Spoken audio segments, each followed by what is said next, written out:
네, 안녕하십니까. 질병관리청장입니다.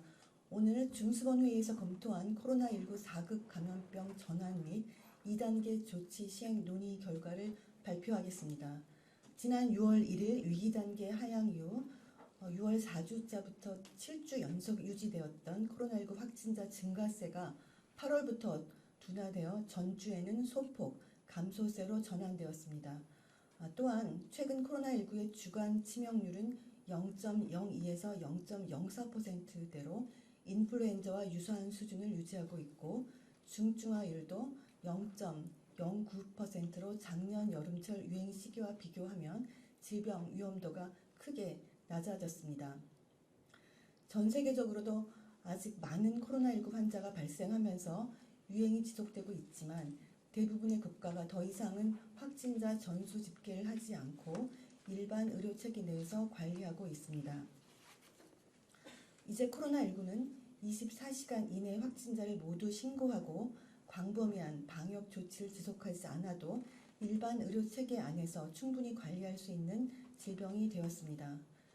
정부는 이런 상황들을 면밀히 검토한 결과 코로나19를 4급 감염병으로 전환하고 지난 3월 발표한 위기단계 조정 로드맵에 따른 2단계 조치를 시행하고자 합니다. 다만 감염병 재난 위기 경보 수준은 경계 단계를 유지하고 고위험군을 위한 주요한 보호 조치는 지속하는 것으로 결정하였습니다. 우선 환자들이 입원해 있는 병원급 이상 의료기관과 감염 취약시설은 실내 마스크 착용 의무를 그대로 유지합니다. 향후 방역 상황을 살피고 전문가 자문을 거쳐 권고로 전환하는 시점을 발표할 계획입니다. 또한 감염 시 건강 피해가 큰 요양병원 및 시설 보호를 위해서 입소 전 선제 검사 의무는 현행대로 유지됩니다. 감염 취약시설 종사자, 의료기관 입원 전 환자 등 환자 및 상주 보호자는 필요할 경우에 보건소의 선별진료소에서 무료로 검사를 받을 수 있도록 지원을 지속할 계획입니다. 한편 백신 접종력에 따라 제한되었던 감염 취약시설 입소자의 외출, 외박, 외부 프로그램은 접종력과 관계없이 전면 허용합니다. 허용을 확대하더라도 시설에 방문하여 대면 면회할 경우에는 입소자의 건강을 보호하기 위해서 면회 예약제, 또 별도 공간 면회, 마스크 착용 등의 방역 수칙을 철저하게 준수해 주시기를 바랍니다.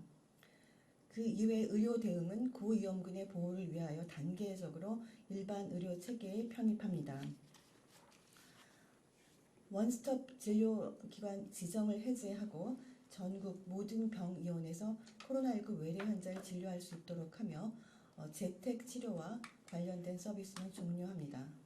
단 입원 치료를 위한 약 600여 개의 지정 병상은 유지하고 병상 가동률을 모니터링하여 필요할 경우 신속히 추가 병상을 지정할 계획입니다.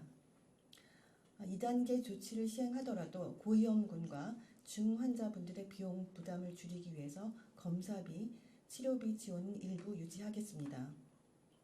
60세 이상 연령군을 포함한 고위험군이 코로나19 검사 후 신속하게 치료제를 처방받을 수 있도록 먹는 치료제 처방이 필요한 분들에게는 외래 진료 시 검사비 일부를 계속 지원합니다.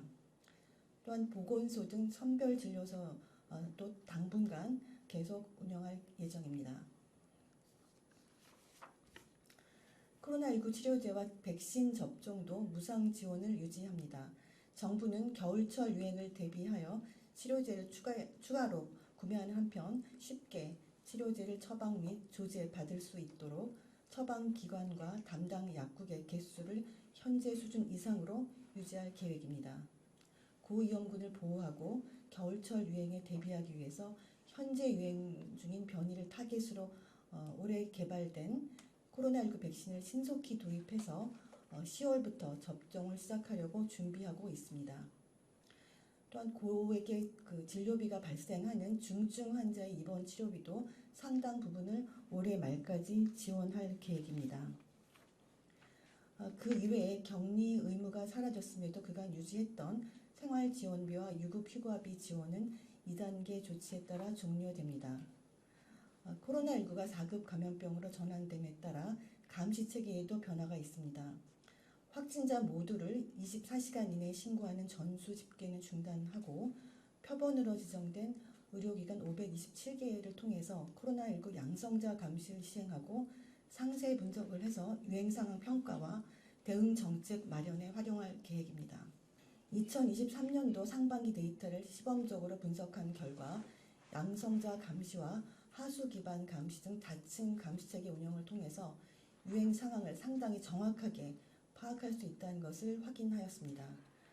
또한 기존에 운영하고 있는 400여 개의 호흡기 감염병 통합 표본 감시체계를 고도화해서 코로나19 감시를 포함한 통합적인 감시체계를 운영할 계획입니다.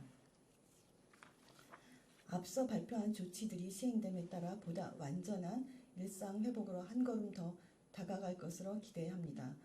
여름철 확산세가 감소세로 전환되었지만 감염에 취약한 고위험군 보호를 위해서 위기 경보 수준은 경계 단계를 유지하고자 합니다.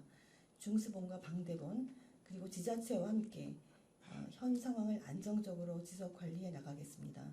특히 고위험군 보호를 위해서 감염 취약시설 관리는 더욱 강화하겠습니다. 권역별 질병대응센터 및 지자체 감염 취약시설 전담 대응팀을 통해서 요양병원과 시설의 코로나19 발생 현황 및 감염 관리 활동을 집중 점검하고 문제 해결 중심의 코로나19 감염 관리 교육을 지원해서 의료기관 자체 대응 역량 강화에도 힘쓸 계획입니다. 지난 8월 9일 세계보건기구는 코로나19에 대한 상시 권고안을 발표하였습니다. 표본 감시 체계 통합, 비상 대응에서 통합된 대응 계획으로의 전환, 고위험군 대상 백신 접종 등 7가지 분야를 주요 내용을 하고 있습니다.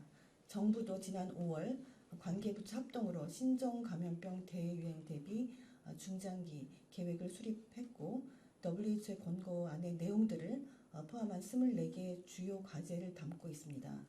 이 중장기 계획을 차질 없이 시행해서 다가올 감염병의 위험에 충실히 대비하고 국제사회와도 긴밀히 협력해 나가도록 하겠습니다. 이상 코로나19 4급 감염병 전환과 2단계 조치 시행에 대해서 말씀드렸습니다.